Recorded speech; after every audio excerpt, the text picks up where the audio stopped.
When my brother lifted his glass that night, the soft clinking sound was supposed to mean celebration. But the words that followed burned more than any whiskey ever could. "Let's toast," he said, smiling that polished, condescending smile he'd perfected over years of expensive education and easy money. To my sister, who's finally learning how to play business with the big boys selling candles from her kitchen, the table erupted in laughter. It was the kind of laughter that doesn't fade easily. It echoes sharp, cutting, alive in the back of your mind long after the dinner ends. I sat there, smiling too, pretending I didn't feel the sting. The smell of truffle butter and wine filled the air, but everything around me blurred into a fog of embarrassment. I remember watching the waiter pour another round of red wine into my brother's glass and thinking how something inside me had quietly cracked open. That was the night I decided I wouldn't let him define me anymore. My name is Grace Miller, and I come from a family where success was measured in square footage and job titles. My parents had built a comfortable life in Atlanta, my father an engineer, my mother a professor, and my brother Ethan had always been the golden child. Ethan had that effortless charm people admired.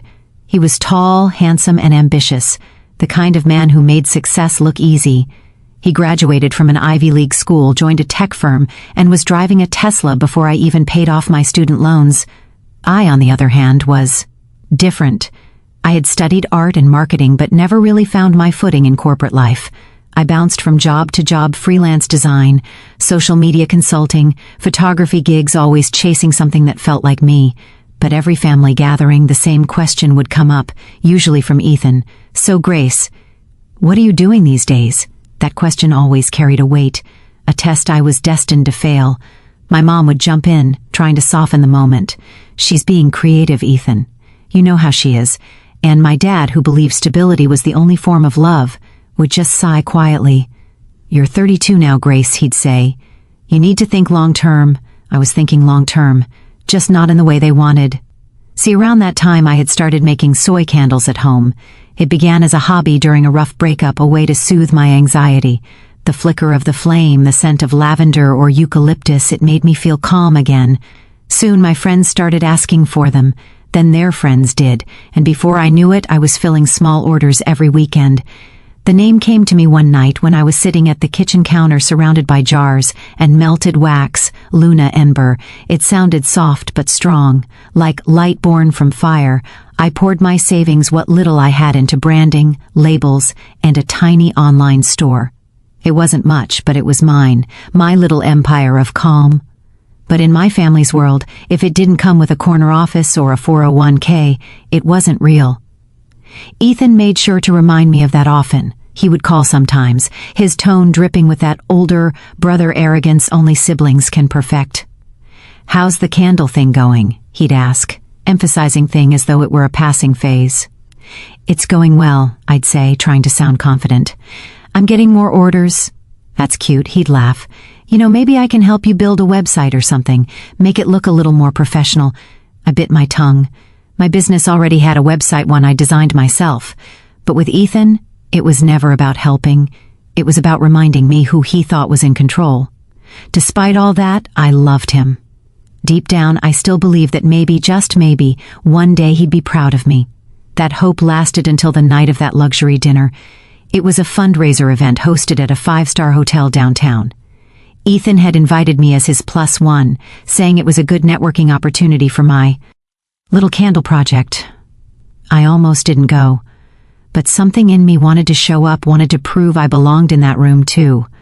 I wore a cream-colored dress I'd bought secondhand and paired it with pearl earrings my mother had given me years ago. When I arrived, the place smelled of expensive perfume and ambition. Crystal chandeliers shimmered above, and everyone seemed to know everyone.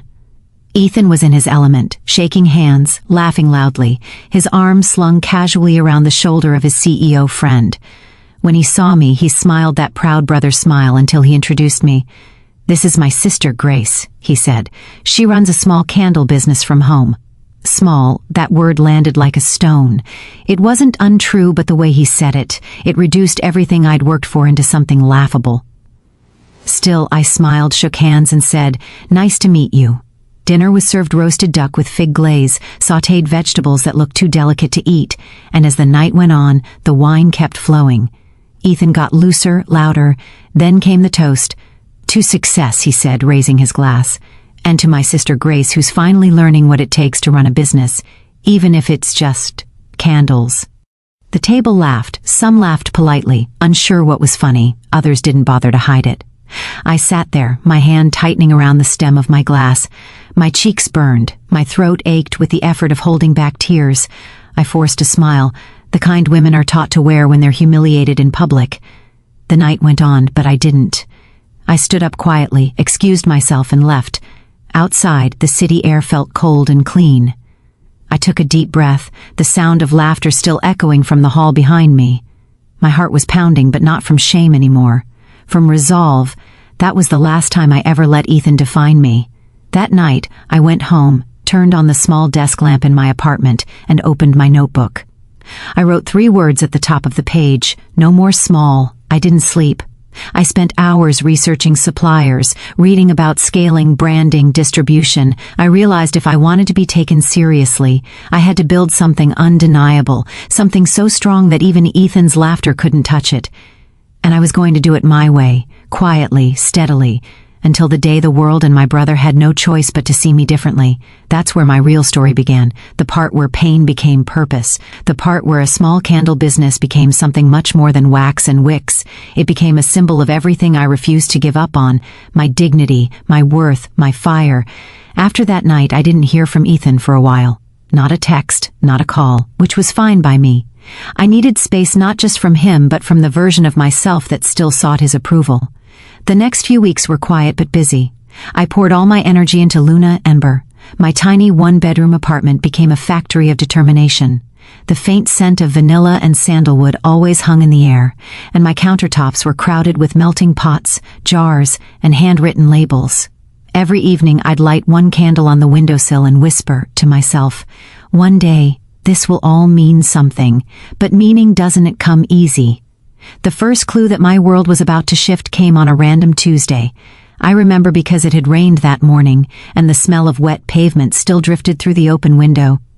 I was packaging an order when my phone buzzed an email notification from a small boutique in Savannah. They wanted to stock Luna Ember candles in their shop. At first I thought it was a scam, but when I looked them up, I realized they were real and reputable.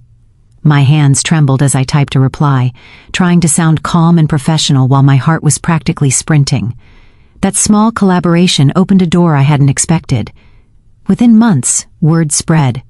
A few influencers featured my candle. Yes, on social media. Then came bulk orders, not hundreds, but dozens, enough to make me believe this could actually work. It wasn't glamorous, but it was mine. And for the first time, I started to see myself not as Ethan's little sister with a hobby, but as a business owner. Still, the success felt fragile. I hadn't told my family much about it, not because I wanted to hide it, but because I didn't want to hear their subtle doubts again. Yet, life has a funny way of forcing confrontation when you least expect it. A few months later, my parents invited both Ethan and me for dinner at their house. Mom said it was just a family night, but she said it in that tone that meant something was brewing. Their home was warm and familiar, the air filled with the smell of rosemary chicken and baked bread, the kind of meal my mom made when she wanted peace to linger. Ethan arrived first, wearing a tailored navy suit like he'd just stepped out of an ad. His wife Madison followed, elegant and sharp. I arrived a few minutes later, carrying a small candle gift set for Mom. "Grace, this is lovely," she said, holding the box gently. "These are your new designs?" "Yeah," I said, smiling. "They've been doing really well lately." Ethan raised an eyebrow. "Really? How well?" His voice was smooth, casual, but I could hear the edge under it. "Enough to keep me busy," I replied. He chuckled. "Well, busy is good. Just don't burn out. No pun intended." Madison laughed softly. My mother shot him a look. I tried not to react. I'd learned that silence can be more powerful than defense. Dinner was too good, actually. Everyone laughed, the conversation flowed easily, and for a brief moment I allowed myself to believe maybe things had shifted. But as we were having dessert, Dad looked at me and said, "Your mother tells me you're expanding." "That's wonderful, Grace. How are you managing the finances?" Before I could answer, Ethan jumped in. "Wait, expanding? Into what?" I took a deep breath. "A few stores have started carrying Luna Ember candles, and I've been saving to rent a small studio space." There was a pause. Ethan leaned back, smirking. "A studio?" "Grace, that's ambitious. I mean, candles are seasonal, right? What if it doesn't work out? You should probably get some advice before you invest too much." Madison nodded like she agreed. My fork clinked softly against the plate. I swallowed hard. "I appreciate your concern," I said, keeping my voice steady, "but I've got it under control." "Of course," Ethan said. "Just don't come crying to Mom and Dad when it collapses. You know they've worked hard for their money." Mom frowned. "Ethan." "It's fine," I said quietly, but it wasn't fine. Something in the way he said collapse hit a nerve I didn't know was still raw. That night, after dinner, I sat in my car in their driveway for nearly 15 minutes before driving home. The porch light reflected off the rain-speckled windshield, and I caught a glimpse of myself tired, yes, but not broken. That was the first night I realized Ethan didn't just doubt me, he needed me to fail, and that realization changed everything. Over the next few months, I worked harder than I ever had in my life. I woke up before sunrise, melted wax, poured candles, designed packaging, handled shipping all by myself. My hands were constantly sore, and I learned the art of balancing exhaustion with purpose. By summer, I moved into a small rented studio, nothing fancy, but it had big windows and sunlight that poured across the wooden tables in golden ribbons. The sound of wicks crackling and test candles became my daily soundtrack, and then the orders really started rolling in. One day, a large online retailer reached out. They wanted to feature Luna Ember in their curated artisan collection for the holidays.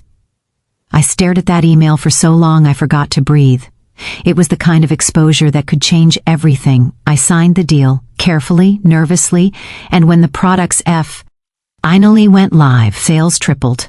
Suddenly, my name, Grace Miller, was being mentioned on small business blogs, local radio stations, even a podcast. My parents called to congratulate me. Even my dad's voice softened when he said, "We're proud of you, sweetheart." But Ethan? He said nothing. I didn't realize how much that silence meant until one afternoon, months later, when I ran into one of Ethan's old colleagues at a networking event. "Oh, you're Ethan's sister," he said brightly, shaking my hand. "He told me about your candle company." "What's it called again? Ember, Moon? Luna, Ember?" I corrected gently. He smiled. Right. He said you were doing some cute side thing." "That's awesome." That phrase again. "Cute side thing." I felt the heat rise in my chest. "Actually," I said, forcing a polite smile, "it's not really a side thing anymore. It's my full-time business now." He blinked, surprised. "Oh wow, good for you." But his tone told me everything Ethan had been downplaying me. Again, and for the first time, I didn't just feel angry. I felt strategic. If he wanted to make me small in every room, then I would make my work too big to be ignored. Not for revenge, not yet, but for self-respect. That night, I sat in my studio long after dark, surrounded by hundreds of unshipped orders. The glow from the candles reflected softly off the glass jars. Each flame felt like a small promise. I wasn't the failure Ethan painted me to be. I was a woman rebuilding herself from the inside out, and whether he liked it or not, my light was growing brighter every day. I didn't know it yet, but soon that light would burn so strong it would cast shadows in Ethan's world, shadows he couldn't escape from, because in just a few months, fate was going to hand me a moment I never saw coming, the chance to show him publicly exactly what he had underestimated, and he wouldn't be laughing then. The thing about betrayal is that it doesn't always announce itself loudly. Sometimes it comes quietly, hidden beneath smiles, disguised as help, and wrapped in the soft tone of someone who says they only want the best for you. That's how it came from Ethan. It started with a phone call one afternoon. I remember I was in my studio labeling a new collection, amber jars with hand-tied ribbons and embossed gold logos. The sunlight was warm, and for once, I felt at peace. Then the phone rang. "Grace," Ethan's voice came through, casual and cheerful. "I've been meaning to call you. I heard about your brand partnership. Congratulations." I froze. The only people who knew about that deal were my parents and my small team of helpers. "Thanks," I said slowly. "How did you hear about it?" He laughed lightly. "Oh, people talk. Atlanta's a small city. I didn't buy it. Still, I played along." "Yeah, it's been a big step for me." "I bet," he said. "Actually, that's why I'm calling. One of my colleagues from the firm is looking for high-end corporate gifts for clients, candles, personalized packaging, that kind of thing. Thought you might be interested." I hesitated. Great, Ethan. Sure, I'd love to talk to them.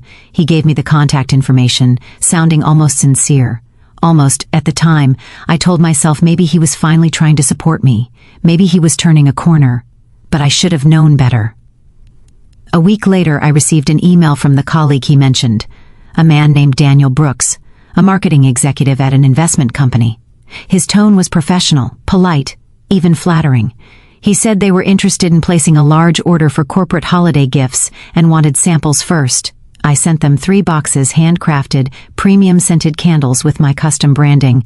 It was the biggest potential order I'd ever had, worth nearly $8,000 if it went through. Days passed, then weeks. No response. I followed up politely. No answer. Finally, after nearly a month, I got an email. "Thank you for sending the samples," Daniel wrote, after reviewing. "We've decided to go with another supplier who better matches our price range. Best of luck." I was disappointed but not devastated. Rejection is part of business. Until 2 weeks later, when I stumbled across something online that made my stomach turn. I was scrolling through LinkedIn when a sponsored post caught my eye, a new luxury candle line called Solstice & Company. The logo looked eerily familiar. Same minimalist font, same creamy palette. Even the tagline was nearly identical to mine. Curiosity turned to shock as I clicked the post. The candles looked exactly like mine. Same jars, same scents, same descriptions down to the phrases I'd written myself. At the bottom of the post, the founder was listed as Ethan Miller, my brother. For a full minute, I couldn't move. My chest felt tight, and my pulse roared in my ears. I stared at his profile photo, smiling, confident, holding one of his candles like a trophy. He had taken everything. The design, the packaging, even some of my scent combinations, all copied, repackaged, and branded under his name.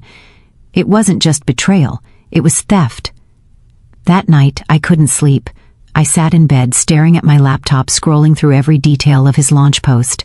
His caption read, "Excited to announce my new venture Solstice & Company luxury candles designed to inspire calm and sophistication. Handcrafted right here in Atlanta." He had even used a few of my product photos, slightly edited, but unmistakably mine. The comments were full of praise. "Wow, this is amazing. You're such an inspiration, Ethan." Finally, a man who brings class to the candle game. Every comment felt like a stab. I called him the next morning. He picked up after 2 rings. "Hey sis, what's up?" I didn't waste a second. "Don't hey sis me. What the hell is Solstice & Company?" Silence. Then a laugh, that low, condescending laugh that always made me feel small. "You saw that, huh?" I saw my designs, I snapped. My photos, my copy. "Ethan, you stole my entire brand." "Grace," he said smoothly, "don't be dramatic. You didn't invent candles."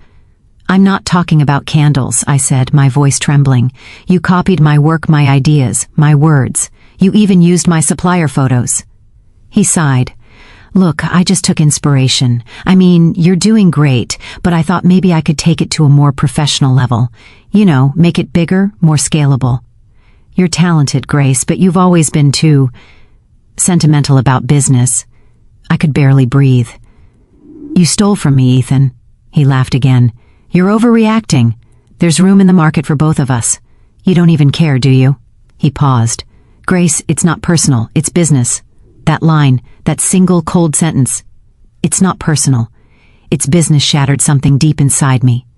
I hung up before he could say another word. Then I cried. I cried harder than I had in years, not because of the business, but because I realized the person who should have protected me was the one who had used me. The following days blurred together in a haze of disbelief. Friends sent me screenshots. They recognized his products. Some customers even messaged, asking if I'd rebranded. It was humiliating. He had money, resources, connections, everything I didn't. And he used all of it to erase me. But pain can be a powerful motivator. Once the tears dried, something colder settled in, clarity. I wasn't going to fight him publicly, not yet. I didn't want a family scandal or messy legal war, but I wasn't going to let him win either. So I made a plan. First, I gathered proof screenshots, emails, supplier invoices, timestamp designs, everything that showed my work existed long before Solstice & Company. Then I reached out to the boutique owners who had supported Luna Amber from the start.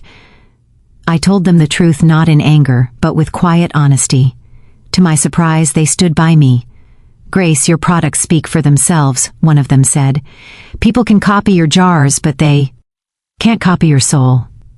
That line stayed with me. It reminded me that I didn't start this business for applause or recognition. I started it because I believed in creating something that brought peace into people's homes. Ethan could steal my designs, but not my purpose. Still, I knew I couldn't sit back forever, because in this world, silence can look like surrender, and I wasn't about to surrender to someone who thought betrayal was just business.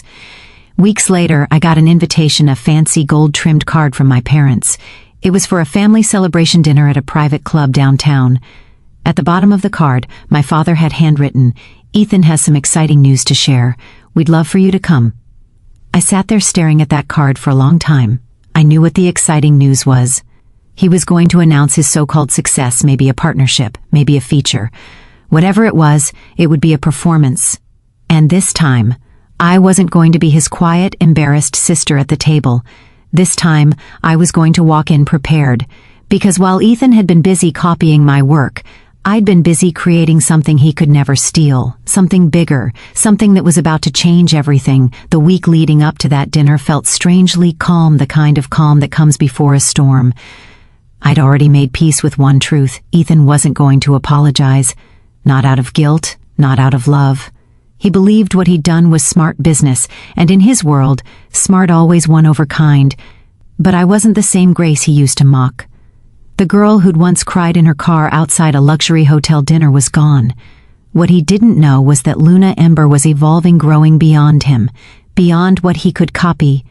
The universe, in its quiet way, had handed me a powerful card, and I was about to play it. A few weeks earlier, I had been contacted by a major lifestyle retailer, Hearth & Home, a national chain known for supporting women-owned artisan brands. They'd discovered Luna and Ember through a viral post one of their editors shared. After a series of meetings and product trials, they offered me a deal, a full seasonal line, nationwide distribution, and a feature in their magazine. I hadn't told anyone yet. Not even my parents. The contract had been finalized 2 days before Ethan's celebration dinner. It was poetic timing, almost divine. So I decided to go, not to make a scene, not to humiliate him, but to quietly reclaim my dignity in front of the very people who had once laughed at me. The night of the dinner, I took my time getting ready. I wore a simple black dress, elegant, understated. My curls fell loose around my shoulders, and I wore the same pearl earrings I'd worn the night Ethan mocked me, a small reminder of where this journey had begun. When I arrived, the restaurant shimmered with soft amber light. A grand piano played somewhere in the corner, and the clinking of glasses filled the air. My parents were already seated at a long table adorned with white roses. "Grace," Mom said warmly as I walked up. "You look beautiful, honey." Dad smiled, proud but weary. "It's good to see you, sweetheart." And then Ethan turned. "Grace," he said with that same confident smirk. "Glad you could make it." "Wouldn't miss it," I said, matching his tone. He was dressed sharply, of course, charcoal gray suit, expensive watch, the kind of image he curated like a brand. His wife, Madison, gave me a polite but tight smile.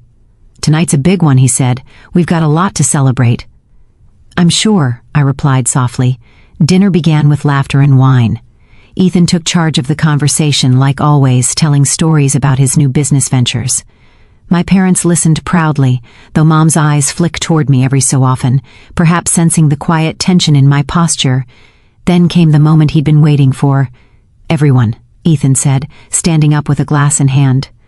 "I want to thank you all for coming, too. Night special for me, for us." He looked at Madison, who beamed like a proud co-star. He paused dramatically. "As some of you know, I recently launched a lifestyle brand, Solstice & Company, and I'm thrilled to announce that we just landed a partnership with the same corporate distributor who works with Hearth & Home." Applause followed. My parents clapped. Even I clapped politely, softly, the way you do when you know something others don't. He looked right at me as he spoke, the satisfaction radiating from his face. "It's funny, really," he continued. "Sometimes family inspires us in unexpected ways. Grace's little candle business gave me the idea that people crave warmth and simplicity. I just took it and made it scalable. The table laughed, that sound again, but this time it didn't pierce me. It rolled off me like smoke. When the laughter died down, I smiled. "That's wonderful, Ethan," I said calmly. "Congratulations." He smirked. "Thanks, sis. Maybe one day I'll hire you as our creative consultant." I tilted my head slightly. "That's sweet of you." Then, after a pause, I added softly, "But you might want to hold off on the hiring. Hearth and Home tends to avoid conflicts of interest between their partners." His brow furrowed. "What do you mean?" I set my wine glass down carefully, feeling every eye at the table turn toward me.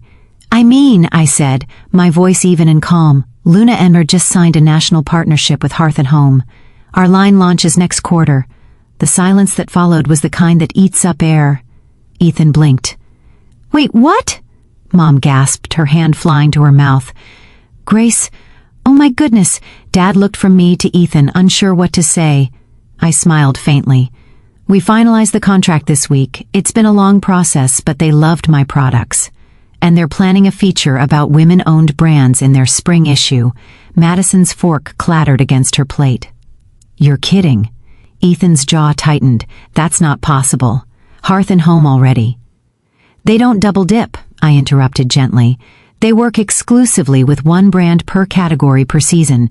You might want to call your corporate distributor and confirm that." The air thickened, my mother whispered. "Grace, you didn't tell us." I smiled. I wanted to wait until everything was signed. Across the table, Ethan's composure cracked for the first time.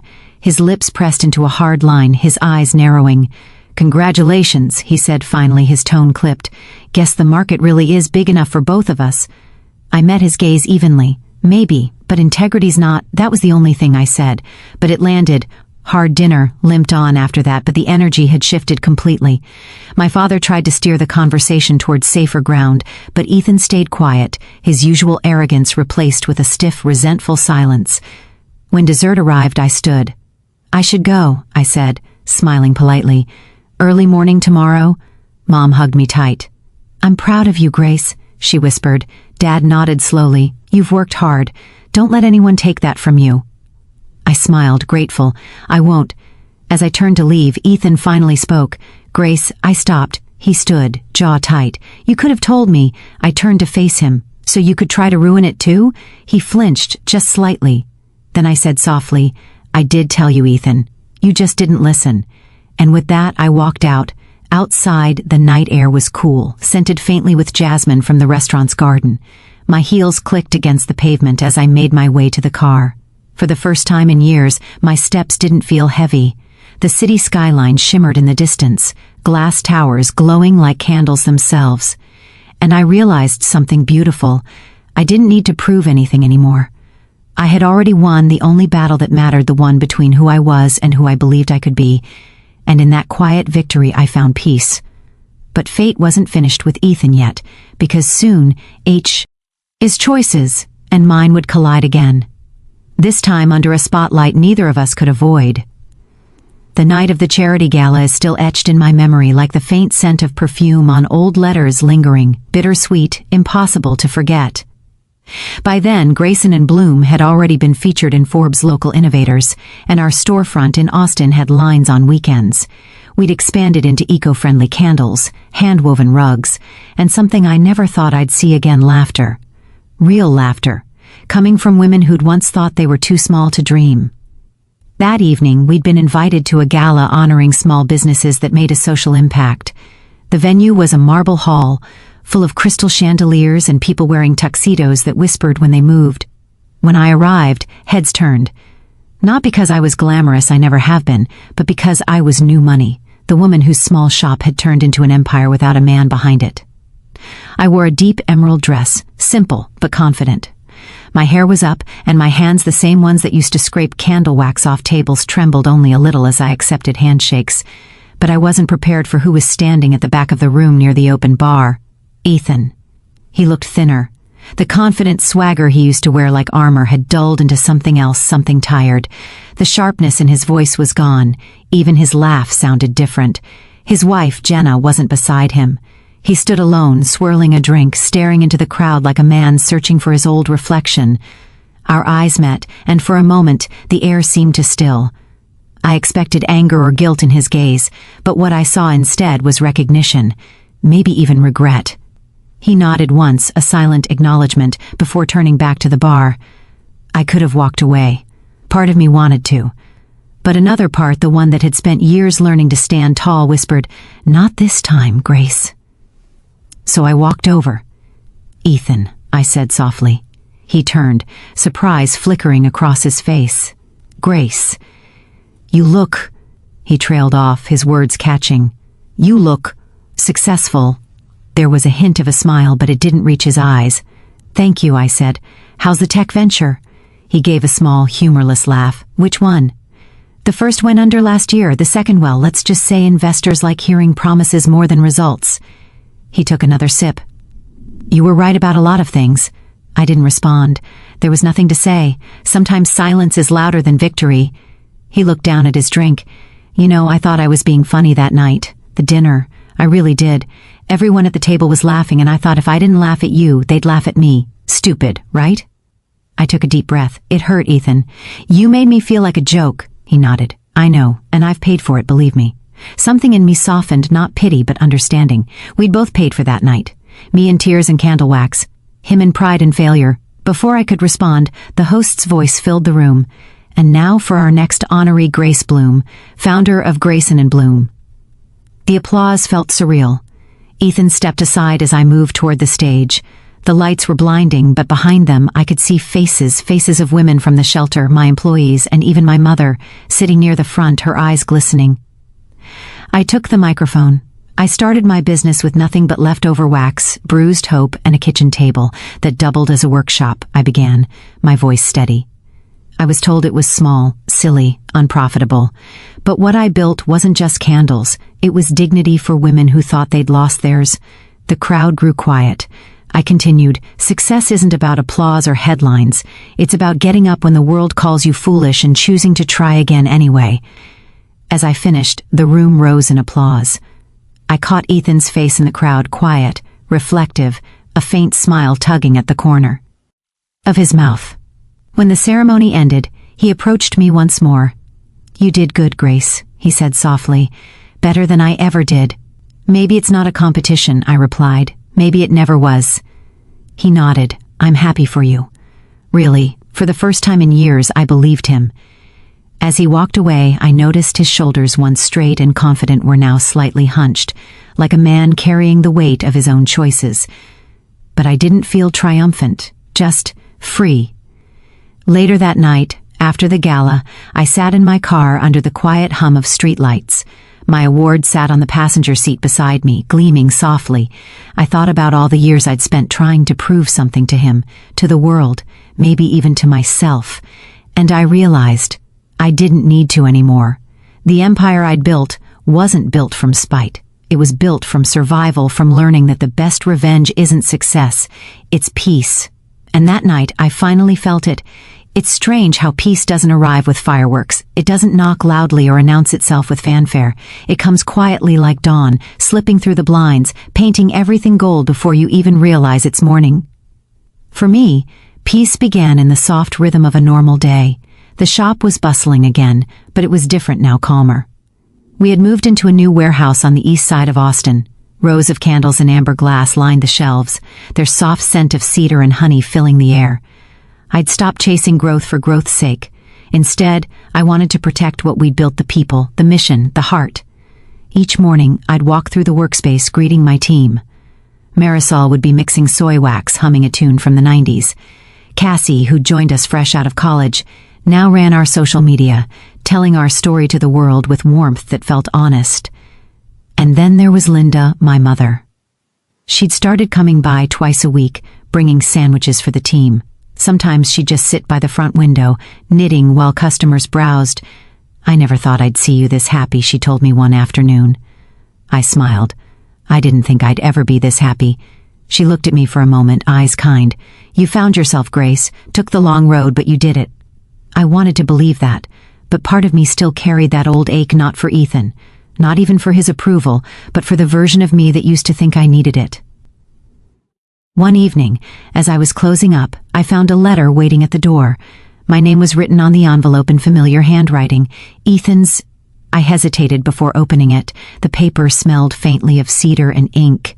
It read, "Grace, I don't expect forgiveness and I don't deserve it, but I wanted to thank you. Seeing what you built reminded me that I still have something to rebuild in myself. I've started working with a nonprofit teaching young developers from low-income backgrounds. It's not glamorous, but it's honest work, and it makes me feel useful again. You once told me that humility doesn't mean thinking less of yourself. It means thinking of yourself less. I finally understand what you meant. I hope your peace lasts. You earned it. Ethan." I read it twice, maybe 3 times.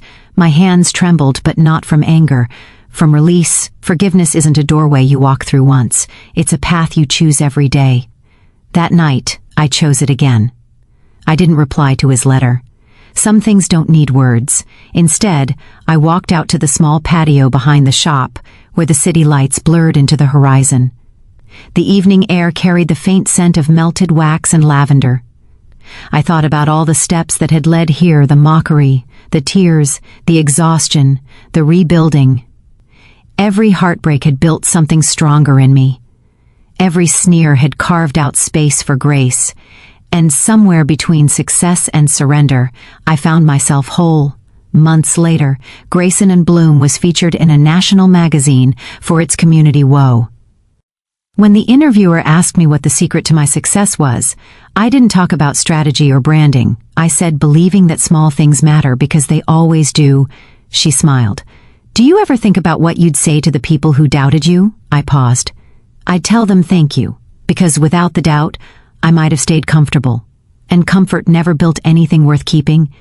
That quote ended up being the article's headline. But for me, it was more than a line, it was a truth I'd lived. A few weeks later, I got an email from Jenna, Ethan's ex-wife. She told me they'd divorced amicably and that she'd started her own event planning business.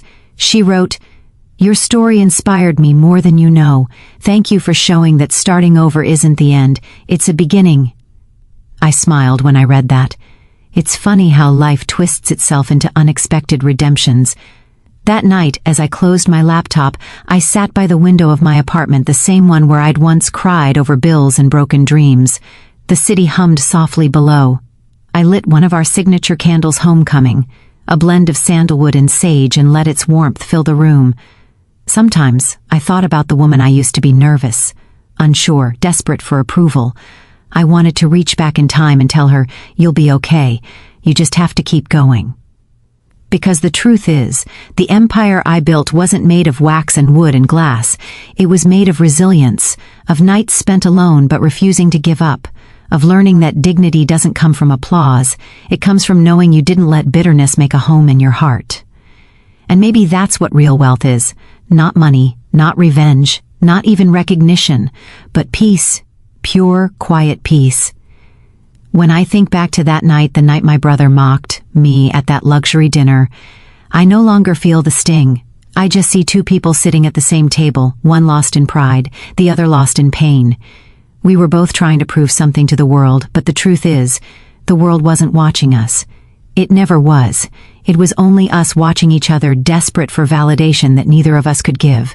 Years later, when I walked across that gala stage, I realized something that took me half a lifetime to learn. Success isn't the noise you make when you win.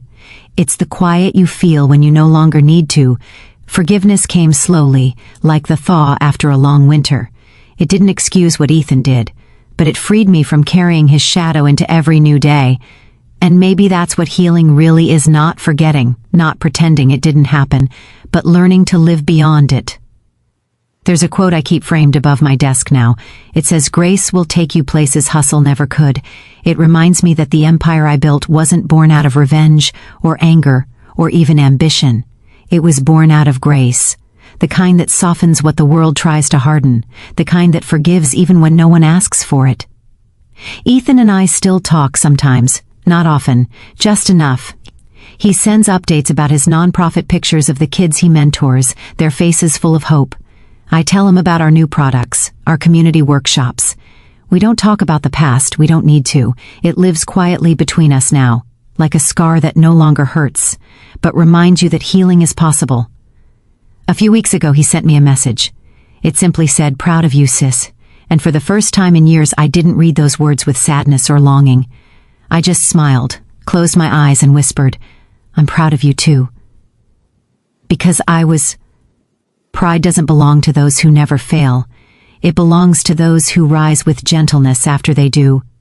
So if you're listening to this, and someone once laughed at your dream, if they told you it was too small, too silly, too impossible, I hope you keep building anyway, not to prove them wrong, but to prove to yourself that faith and hard work still mean something in this noisy world. Oh, one day you'll look back, and the pain that once defined you will become your story of strength. And when that day comes, I hope you remember what I learned the hard way. The most powerful thing you can ever do is forgive and keep walking. Because peace, my friend, peace is the real empire. Would you have forgiven your brother if he mocked your dream the way mine did? Tell me in the comments. And if my story touched your heart tonight, go on and subscribe. Because somewhere out there, someone else needs to be reminded that it's never too late to rise again.